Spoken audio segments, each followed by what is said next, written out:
Hello നമസ്കാരം. ഏറ്റവും പുതിയ സിനിമാ വിശേഷങ്ങളുമായി പുതിയൊരു വീഡിയോയിലേക്ക് എല്ലാവർക്കും സ്വാഗതം. അരുൺ അനിരുദ്ധൻ സംവിധാനം ചെയ്ത് ഇന്ന് മെയ് 14 വ്യാഴാഴ്ച തിരഞ്ഞെടുത്ത മലയാള സിനിമയാണ് അതിരടി. ടോവിനോ തോമസ്, വിനീത് ശ്രീനിവാസൻ, ബേസിൽ ജോസഫ്, സെറിൻ ഷഹാബ്, റിയ ഷിബു, ദർശന രാജേന്ദ്രൻ എന്നിങ്ങനെ താരനിരയുള്ള ഈ സിനിമ പോസിറ്റീവ് അഭിപ്രായം നേടിയെടുത്ത് കേരളത്തിലും റെസ്റ്റ് ഓഫ് ഇന്ത്യയിലും വേൾഡ് വൈഡ് ബോക്സ് ഓഫീസിലും മികച്ച കളക്ഷനാണ് നേടിയെടുത്തിരിക്കുന്നത്.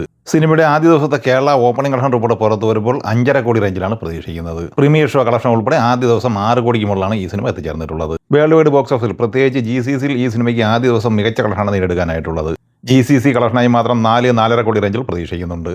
ആദ്യ ദിവസത്തെ വേൾഡ് വൈഡ് കളക്ഷൻ പ്രതീക്ഷിക്കുന്നത് 12 കോടി റേഞ്ചിലാണ്. മെയ് 21 തിരഞ്ഞെടുക്കുന്ന മലയാള സിനിമയാണ് ദൃശ്യം 3. മോഹൻലാൽ നായകനായി ജിത്തു ജോസ് സംവിധാനം ചെയ്യുന്ന ഈ സിനിമയുടെ അഡ്വാൻസ് ബുക്കിംഗ് കേരളത്തിലും വിദേശ രാജ്യങ്ങളിലും പുരോഗമിച്ചുകൊണ്ടിരിക്കുകയാണ്. ഈ സിനിമയുടെ പ്രീസെയിലുമായി ബന്ധപ്പെട്ട് ഏറ്റവും ഒടുവിൽ വന്ന റിപ്പോർട്ടുകൾ പ്രകാരം കേരളത്തിൽ 4 കോടിക്ക് മുകളിലും വേൾഡ് വൈഡ് ബോക്സ് ഓഫീസിൽ 10 കോടിക്ക് മുകളിലും എത്തിച്ചേർന്നിട്ടുണ്ട്.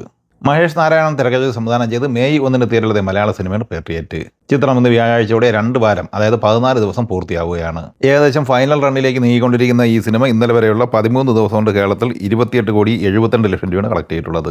14-ാം ദിവസമായ ഇന്ന് വ്യാഴാഴ്ച ഈ സിനിമയുടെ കേരള കളക്ഷൻ പ്രതീക്ഷിക്കുന്നത് 12 ലക്ഷം റേഞ്ചിലാണ്. അങ്ങനെ 2 വാരം പിന്നിടുമ്പോൾ കേരളത്തിൽ 28 കോടി 84 ലക്ഷം റേഞ്ചിലാണ് എത്തിച്ചേർന്നിട്ടുള്ളത്. സിനിമയുടെ വേൾഡ് വൈഡ് കളക്ഷൻ 80 കോടിയിൽ എത്തിച്ചേരാൻ സാധ്യതയില്ല എന്ന് തന്നെയാണ് പൊതുവെ വിലയിരുത്തപ്പെടുന്നത്. ഷെയ്ൻ നിഗൻ നായകനായി മാർട്ടിൻ ജോസഫ് സംവിധാനം ചെയ്ത് മെയ് 8 തിയേറ്ററിലെത്തി പോസിറ്റീവ് അഭിപ്രായം നേടുന്ന മലയാള സിനിമയാണ് ദൃഢം. ഈ സിനിമ ഇന്നലെ ബുധനാഴ്ച വരെയുള്ള 6 ദിവസം കൊണ്ട് കേരളത്തിൽ 3 കോടി 34 ലക്ഷം രൂപയാണ് കളക്ട് ചെയ്തിട്ടുള്ളത്. 7-ാം ദിവസം കൂടിയായ ഇന്ന് വ്യാഴാഴ്ച ഈ സിനിമ കേരളത്തിൽ 17 ലക്ഷം റേഞ്ചിൽ പ്രതീക്ഷിക്കുന്നുണ്ട്. അങ്ങനെ 3 കോടി 50 ലക്ഷം റേഞ്ചിലാണ് ഈ സിനിമയുടെ കേരള കളക്ഷൻ എത്തിച്ചേർന്നിട്ടുള്ളത്. വേൾഡ് വൈഡ് കളക്ഷൻ പ്രതീക്ഷിക്കുന്നത് 4 കോടി 70 ലക്ഷം റേഞ്ചിലുമാണ്. നാളെ മെയ് 15 വെള്ളിയാഴ്ച ഒരു മലയാള സിനിമയും 3 ബോളിവുഡ് സിനിമയും തിയേറ്ററിലെത്തുന്നുണ്ട്. അഭിജിത്ത് വാറങ്ക് സംവിധാനം ചെയ്യുന്ന ആക്രി സബൾ എന്ന ബോളിവുഡ് സിനിമയാണ് ഇതിൽ ആദ്യത്തേത്. ചിത്രത്തിൽ സഞ്ജയ് ദത്ത്, ത്രിത ചൗധരി, നിധു ചന്ദ്ര, നമാഷി ചക്രവർത്തി, സമീറ റെഡ്ഡി എന്നിങ്ങനെയാണ് പ്രധാന താരങ്ങൾ.